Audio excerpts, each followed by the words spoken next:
ঘুমের মধ্যে কেউ থাপ্পড় মারে? আমি থাপ্পড় দিছি। আমার হাত পা বেঁধে রাখিস ভালো কথা, মুখের মধ্যে কষ্টেপটা লাগায় ঘুমাই গেছিলি কেন? বিয়ের সব থেকে পালা আসছিস, তুই ঘুমাইতেছিস? পালাইছো মানে? ওমা, তারপর এখানে আসো আগে। আব্বা তো আমার বাড়িতে আটকে রাখছে, আমি কেমনে আসু? আটকে রাখছি মানে? আব্বা কেমনে জানি আমাকে প্ল্যান জানিয়ে ফেলাইছে, এখন বাইরে থেকে তালা মারিয়া রাখছে। তুমি তাহলে কখন আসবা? তুমি 2-3 বছর একটু কোথাও ম্যানেজ করে থাকো, আমি 2-3 বছরের মধ্যে সারা পাইয়া আইতাছি। কি 2-3 বছর? মা, মা, কি রে?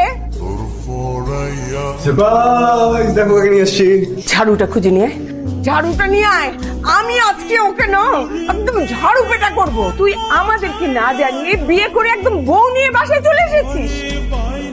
মা প্লিজ আপনি আমাকে মাফ করে দেন, please. I am really sorry.